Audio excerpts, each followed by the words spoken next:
20 minutos, con el patrocinio de Liuna, local 183. Feel the power.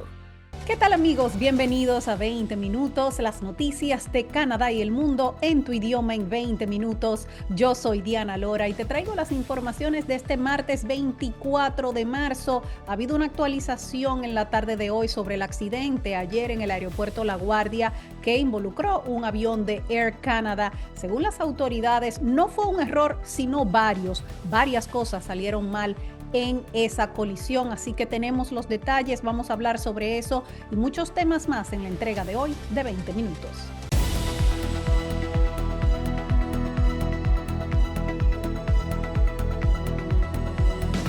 Esta tarde, la Junta Nacional de Seguridad en la Aviación de los Estados Unidos actualizó los hallazgos sobre el accidente en el aeropuerto LaGuardia de Nueva York que involucró a un avión de Air Canada y un camión de bomberos que entró en la pista, provocando la colisión que dejó como resultado a los dos pilotos muertos. Gran parte de la atención de esta investigación se ha centrado en el trabajo de los controladores aéreos, sobre todo después de que se conoció la grabación de las comunicaciones por radio, donde el controlador que autorizó al camión a entrar en la pista en el mismo momento en que el avión venía aterrizando admite que se equivocó, que metió la pata. La Junta de Seguridad de Aviación dijo que ha recibido información contradictoria sobre el personal que había en ese momento en las instalaciones, pero que han podido determinar que en la torre de control había dos controladores por lo menos al momento de la colisión. El controlador local, que es quien maneja las pistas activas y el espacio aéreo inmediato al aeropuerto, y el controlador a cargo, que es el encargado de la seguridad de las operaciones. Sin embargo, dicen que no está claro cuál de los dos estaba asumiendo las funciones de controlar lo que estaba ocurriendo en tierra. Escuchen parte del informe. No está claro quién estaba desempeñando las funciones de controlador de tierra. Tenemos información contradictoria, unas que indican que era el controlador a cargo y otras que dicen que era el controlador local. La función del controlador de tierra consiste en gestionar todos los movimientos de aeronaves y vehículos en las vías laterales de rodaje, lo que generalmente excluye las pistas activas de aterrizaje. Pero en este informe se señalan varios problemas más. Otro que ha identificado la Junta es que el camión de bomberos no tenía un transpondedor, el dispositivo que permite localizar la ubicación exacta de un vehículo o aeronave.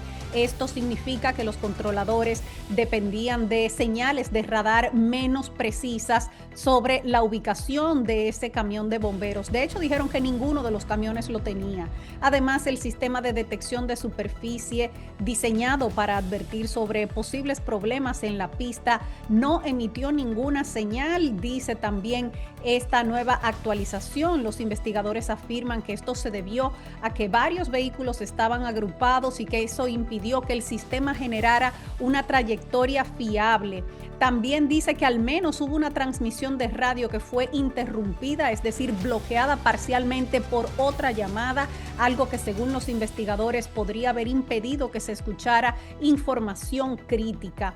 Todavía no está claro si los pilotos llegaron a ver el camión, si los bomberos oyeron la orden de detenerse o cuántos vehículos se encontraban cerca de la pista en ese momento, dijeron los investigadores. Pero tras analizar las grabaciones de las comunicaciones de los 3 minutos previos a la colisión, la Junta dice que lo que se muestra es una secuencia de un aterrizaje de rutina. Según los investigadores, el vuelo de Air Canada Express recibió autorización para aterrizar y se encontraba en una aproximación estable cuando el camión de bomberos también recibió autorización para cruzar la misma pista. Cuando el controlador se dio cuenta e intentó detener al camión, ya era demasiado tarde. A propósito de este tema, se ha identificado ya a los pilotos fallecidos en el accidente de LaGuardia. El piloto y el copiloto del vuelo de Air Canada Express que fallecieron tras colisionar contra un camión de bomberos en el aeropuerto de Nueva York han sido ya identificados. Se trata de Antoine Forest, de 30 años, nativo de Coteau-du-Lac, al sur de Montreal, y de Mackenzie Gunther, un exalumno de Seneca College del área metropolitana de Toronto. Antoine era piloto y Mackenzie el primer oficial del vuelo. Antoine Forest era empleado de Jazz Aviation desde el año 2022, según su página de LinkedIn. Y por su parte, el Seneca College confirmó que Gunther también se unió a Jazz Aviation poco después de graduarse de su programa de tecnología aeronáutica en el 2023. Seneca College informó que las banderas de su campus ondearon a media asta este martes en honor a su ex alumno. Varios pasajeros han declarado que sintieron cuando los pilotos frenaron bruscamente el avión justo antes del impacto con el camión de bomberos, lo que provocó que muchos se golpearan con el asiento de enfrente, pero reconocen que probablemente haber frenado el avión fue lo que evitó que hubiera más víctimas fatales, porque de lo contrario habrían golpeado el camión a una gran velocidad. Así lo declaró a la CBC el pasajero Clement Lelief. Creo realmente que lo que estos pilotos intentaron hacer antes del impacto para detener el avión o reducir la velocidad los convierte en héroes. Ellos salvaron vidas ese día. No me puedo imaginar qué habría pasado si hubiéramos ido más rápido, a toda velocidad. Es desgarrador que se hayan sacrificado para salvar a todos los demás. Eso me rompe el corazón porque parecían muy buenas personas y se fueron muy pronto, pero para mí ellos son héroes. Aunque 41 personas fueron hospitalizadas, la gran mayoría fue por heridas leves y fueron dados de alta en pocas horas. Pero hay una historia que realmente destaca y es la de una de las azafatas que fue encontrada a más de 100 metros del avión accidentado. Una azafata de ese vuelo del Air Canada Jazz que colisionó con un camión de bomberos en el aeropuerto La Guardia de Nueva York sobrevivió en lo que su hija describió como un auténtico milagro después de ser expulsada a más de 100 metros del avión mientras permanecía todavía sujeta a su asiento, sentada en el asiento con los cinturones puestos. Así la encontraron los equipos de emergencia. Este avión, operado por Jazz Aviation, colisionó con ese camión de bomberos al aterrizar, causando, como ya dijimos, la muerte del piloto y el copiloto.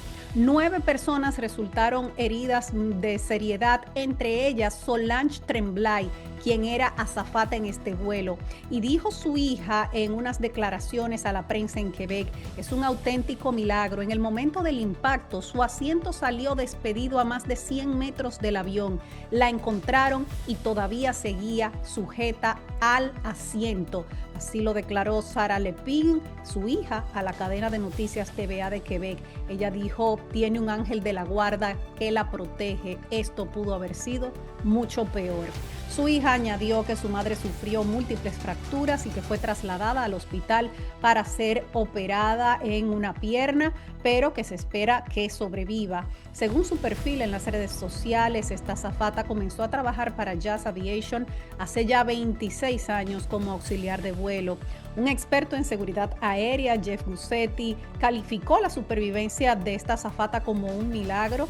Dice: en comparación con la destrucción de la parte delantera del avión, ella estaba sentada en ese asiento de auxiliar de vuelo que estaba justo detrás del asiento del copiloto, que según este experto en seguridad está atornillado a la pared, la misma pared que utiliza la cabina de mando, y dice que estos asientos son muy robustos y que están diseñados para soportar probablemente mayores fuerzas de impacto que los mismos asientos de los pasajeros, ya que se necesita que el auxiliar de vuelo ayude a los pasajeros a salir del avión después de un accidente, pero afortunadamente esta azafata sobrevivió a pesar del gran impacto. Vilma Filici, Filici Immigration Services. Llámala al 416-482-1575. Y amigos, en el día de hoy la ministra de Inmigración ha prometido perseguir el fraude en el programa de estudiantes internacionales. Recordemos que ayer la Auditora General de Canadá publicó un informe donde se señalan las deficiencias de inmigración, refugiados y ciudadanía de Canadá para investigar los casos de posible fraude en el programa de estudiantes internacionales y además la poca capacidad para dar seguimiento a esos casos, aun cuando ya han sido identificados. La ministra de Inmigración ha respondido asegurando que su departamento está tomando medidas para combatir el fraude, pero que tampoco se puede estigmatizar a los estudiantes internacionales. Escuchemos a la ministra de Inmigración. Vamos a centralizar las investigaciones, vamos a simplificar el proceso para cualquier caso que sea identificado. Haremos más reportes y compartiremos más información con la Agencia de Servicios Fronterizos sobre cualquier estudiante que no cumpla con las normas o que ya no sea estudiante en la actualidad. Sin embargo, quiero recordarle a la gente que la gran mayoría de los estudiantes internacionales son buenas personas y están aquí para contribuir y obtener una buena educación. Ellos contribuyen a nuestra economía, a nuestro tejido social y realmente es un pequeño porcentaje de los estudiantes quienes incumplen con las normas. Aceptamos el informe de la auditora general, sin dudas lo haremos mejor y seremos más constantes. La auditora general dijo que estamos haciendo estas cosas, pero debemos ser más consistentes para asegurarnos de que esos expedientes que son sospechosos tengan más seguimiento. Ciertamente, el reporte de la auditora general señala que el número de estudiantes internacionales disminuyó drásticamente el año pasado, más de un 60%. Sin embargo, también indica que de casi 150,000 expedientes de casos de estudiantes internacionales identificados como sospechosos entre el 2023 y 2024, el departamento solo inició investigaciones sobre 4,000 y que de esos 1,600 quedaron inconclusos. Y amigos, una buena noticia, la gasolina va a bajar mañana en el GTA. Se prevé que los precios de la gasolina caigan entre 12 y 15 centavos mañana miércoles, según un informe de los especialistas de petróleo Enpro. Se espera que los precios en las gasolineras del área metropolitana de Toronto bajen a un promedio de entre 163 y 166 centavos por litro, tras semanas de aumentos constantes después de ese ataque conjunto de Estados Unidos e Israel contra Irán. Esto ocurre después de que Trump afirmó que enviados estadounidenses habían estado conversando con un líder iraní respetado, dijo él, y que Irán deseaba llegar a un acuerdo extendiendo el plazo 5 días más. Sin embargo, como dijimos aquí ayer, funcionarios iraníes han negado esas negociaciones y declararon que el líder estadounidense está cediendo después de la firme advertencia que le hizo Irán. Entonces, bueno, esta disminución de los precios de los combustibles es por ese anuncio que hizo Donald Trump de que no va a atacar hasta dentro de 5 días para dar espacio a esas negociaciones. Depende de lo que el presidente Trump quiera decir hoy. Los operadores simplemente se guían por el estado de ánimo que perciben en las noticias y así suben o bajan los precios. Eso lo dijo en el día de hoy Robert McKnight, quien es el analista en jefe de petróleo de Enpro. Por eso, dijo él, pronostico una caída para mañana porque no hay garantía de lo que dirán los titulares después. Así que si tienen que llenar el tanque, aprovechen mañana. El lunes los mercados financieros se vieron aliviados al bajar los precios del petróleo después de las fuertes pérdidas previas al anuncio de Trump. Los mercados financieros han experimentado fuertes fluctuaciones tanto al alza como a la baja desde el inicio de la guerra debido a la incertidumbre sobre su duración. Vamos a hacer una breve pausa. Al regreso nos vamos al plano internacional. Lamentablemente ha subido la cifra de fallecidos por el accidente aéreo ayer en Colombia y mucho más. Ya regresamos.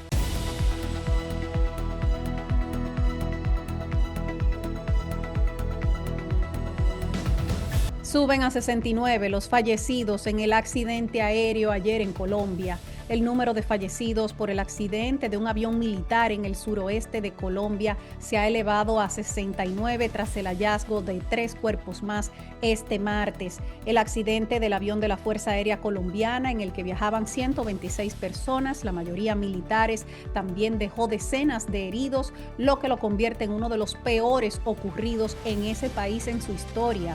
La aeronave, un avión Hércules de fabricación estadounidense, se precipitó a tierra a las 10 de la mañana de ayer, poco después de despegar de Puerto Leguizamo, cerca de la frontera con Perú y Ecuador, por causas que aún se desconocen, aunque las autoridades han descartado que el avión fuera atacado.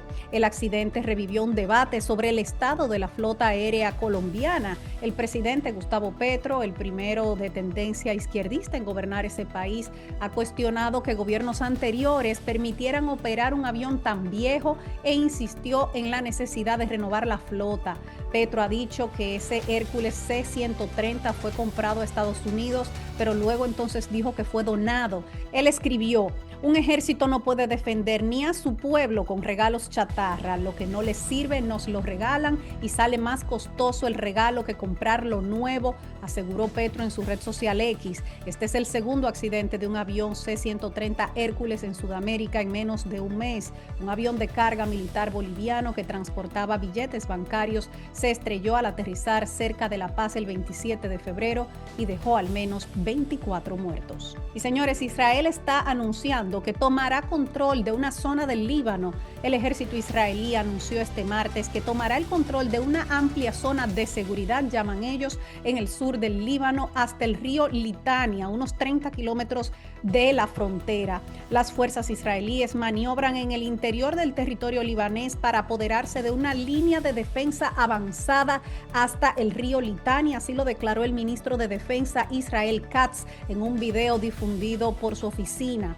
La consecuencia para los civiles es que los cientos de miles de residentes del sur del Líbano que fueron evacuados hacia el norte no volverán al sur del Litani mientras no esté garantizada la seguridad de los habitantes del norte, así lo dijo el ministro de Defensa de Israel. Algunos en el gobierno de Netanyahu incluso están sugiriendo una reconfiguración de los mapas, tomando de manera definitiva ese territorio ocupado. La campaña actual en el Líbano debe terminar con un cambio fundamental, dijo esta semana Bezalel Smotrich, que es el ministro de Finanzas israelí, que es una persona de línea dura detrás de gran parte de las expansiones de su país a la Cisjordania ocupada. Él dijo: el Litani debe convertirse en nuestra nueva frontera con el Estado del Líbano. La operación de Israel en el Líbano comenzó a principios de este mes, después de que Hezbollah disparara cohetes contra Israel en solidaridad con Irán tras el sorprendente ataque israelí-estadounidense en Teherán el pasado 28 de febrero, iniciando una guerra regional.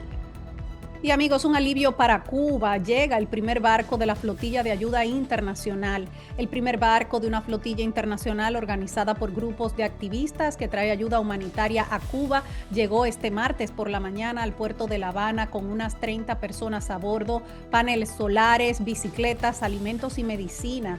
Es ilegal ese tipo de guerra económica, no debería existir esa actitud de un Estado pirata que no respete el derecho internacional. Así lo expresó a los periodistas el activista Tiago Ávila, quien bajó de la nave bautizada como Granma 2 en homenaje al barco que trajo al presidente fallecido Fidel Castro a la isla en el 1956.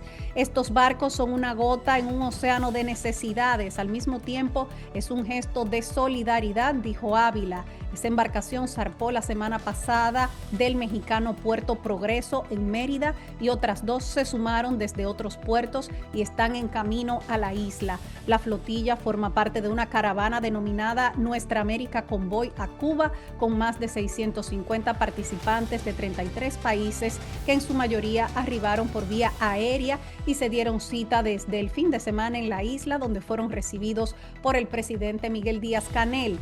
La semana pasada, el viceministro de Energía y Minas, Argelio Abad Vigo, detalló que el país acumula ya 3 meses sin recibir diésel, gasolina, fuel oil, turbocombustible para la aviación, para el gas licuado de petróleo, todo esto vital para la economía y la generación de electricidad.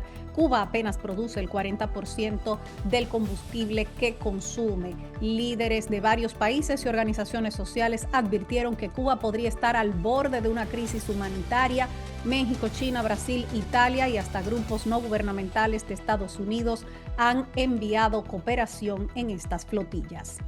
Y ya para finalizar, vamos a ver lo que nos espera mañana en el clima en las principales ciudades del país. Mañana en Toronto tendremos temperatura promedio de 5 grados, estará seminublado, lluvias en la noche. En Ottawa temperaturas entre 2 y 0, habrá lluvias. En Montreal temperaturas entre 3 y -2, habrá nieve ligera. En Vancouver temperaturas entre 9 y 2, habrá lluvias. Y en Calgary temperaturas entre -1 y -13, allí habrá nieve. Hasta aquí las informaciones de hoy. Gracias por acompañarnos en 20 minutos. Yo soy Diana Lora y como siempre me despido de todos ustedes recordándole a esa comunidad latina que unidos somos más fuertes, juntos somos más. Hasta mañana.